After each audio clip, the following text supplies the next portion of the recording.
लेकिन इस खोज की जो खुशी थी ना, उस पर बहुत जल्द एक मनहूस साया पड़ने वाला था। अब कहानी खजाने की नहीं, बल्कि एक खौफनाक श्राप की होने वाली थी। कब्र का दरवाजा खुले अभी सिर्फ 5 महीने ही हुए थे कि इस पूरी खोज पर पैसा लगाने वाले लॉर्ड कॉर्नरवन की मौत हो गई। और सुनिए, ये कोई आम मौत नहीं थी।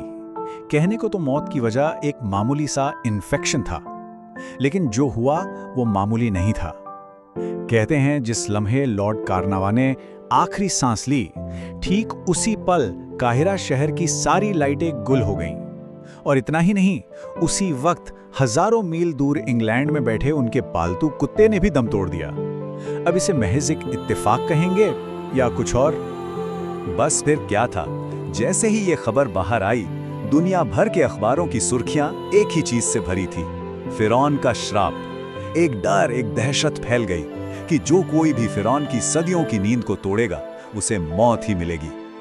अच्छा, तो अब जाहिर है साइंस ने इस पर अपना एक लॉजिकल जवाब देने की कोशिश की। एक थ्योरी सामने आई। थ्योरी ये थी कि भाई देखो, जो कब्रें हजारों साल से बंद पड़ी हैं, उनके अंदर जहरीले बैक्टीरिया या खतरनाक गैसें बन सकती हैं, और हो सकता है कि लॉर्ड कार्नरवन उन्हीं के संपर्क में आ गए हों। पर इस साइंटिफिक थ्योरी में एक बहुत बड़ा झोल है, एक ऐसा सवाल जिसका जवाब नहीं मिलता। अगर मान लें कि कब्र के अंदर जहरीली हवा थी, तो फिर हॉवर्ड कार्टर का क्या?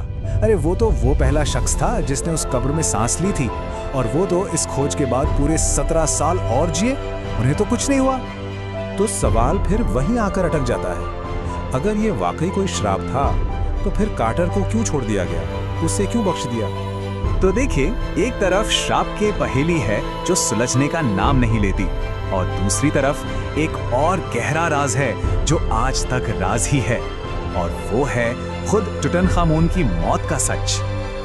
आज हमारे पास इतनी मॉडर्न टेक्नोलॉजी है, फिर भी एक्सपर्ट्स एक बात पर सहमत नहीं हैं।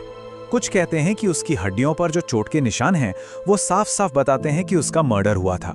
वहीं दूसरे कहते हैं नहीं, वो एक जंग में घायल हुआ था। और एक तीसरा ग्रुप है जो मानता है कि वो बचपन से ही काफी बीमार था और किसी बीमारी की वजह से उसकी मौत हो गई। इसमें कोई शक नहीं कि टूटनखामुन की कब्र मिलना आर्कियोलॉजी की दुनिया की सबसे बड़ी कामयाबियों में से एक है। खजाना तो दुनिया के सामने आ गया, लेकिन उस खजाने के पीछे छिपे जो असली राज हैं, वो आज भी कहीं उसी रेगिस्तान की रेत के नीचे दबे हुए हैं। तो क्या ये माना जाए कि उस युवा राजा की रूह आज भी अपनी सुकून भरी नींद की पहरेदारी कर रही है?